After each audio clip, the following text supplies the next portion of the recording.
Well, good afternoon. This is Dan from the House of Burke and Dobbs Things, and today I was making some progress on a couple of things and going backwards on a few others. But I've talked about this briefly to a couple of folks. But anyway, let me introduce Sidney. I believe, based on what I can find, she's approximately 100 years old. Came out of Sidney, Ohio. I know Monarch comes out of Sidney, Ohio, but so do these guys. Sidney is a lot more well known for really big stuff, but based on the acquisition of this thing, it is really pretty impressive.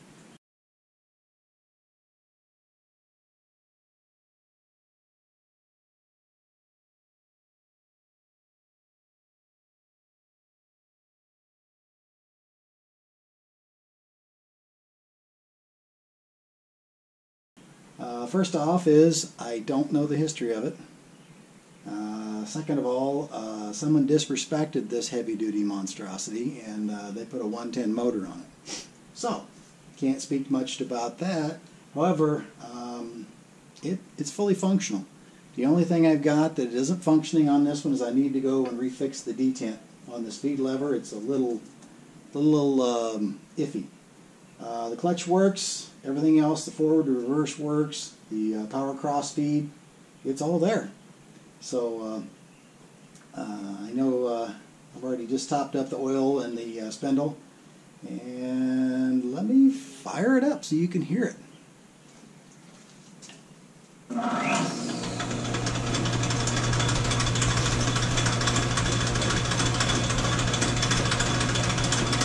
You can see the little flat belt going on over here. You can also see the little bit of a home-built belt drive, but hey, it works. It's probably worked for decades. I'm not going to mess with it. This thing does what it does. I have no preconceived notions of my value to this lathe, because it's far more valuable to me, but I'm not to it, because based on the way it's built, it'll kill me in a second. It has no heartburn about that. So you can hear it running. Let's bring you in for a closer look. Alright, see, we've got all the speeds going on there. You can watch the jiggly shake of that overhead support. That seems to work. The authenticity. Sidney Machine Tool, Sidney, Ohio. U.S. It's ancient, folks. If you look at the sleeves on there, it is only a single feed.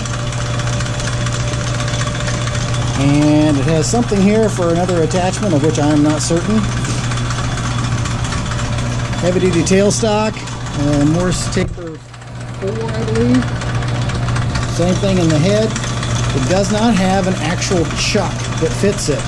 What it has is a couple of backing plates that they have made up that they basically bolted on. So accuracy, I can get there with it, but it's by no means a super precision machine. I'm going to go down low here.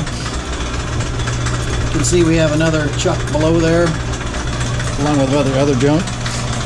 And yeah, I just thought you'd like to see this old girl running. Let's see what it'll do.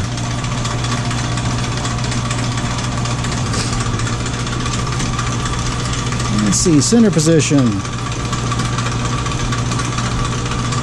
I had this all figured out, and then I've kind of walked away from it for a couple of days.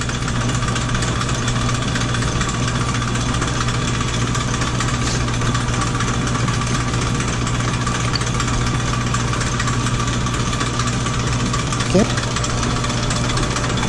There we go. Now we got reverse feed. I had to change it up here to change the feed on the screw. So then we change the feed down here.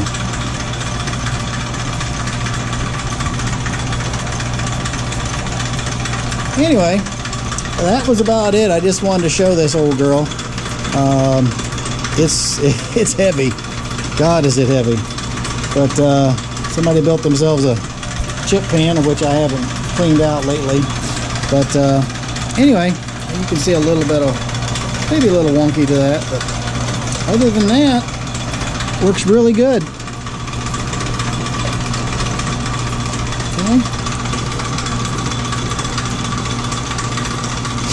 Okay, well that's it from me. This is Dan from the House of Broken Dobbs Things.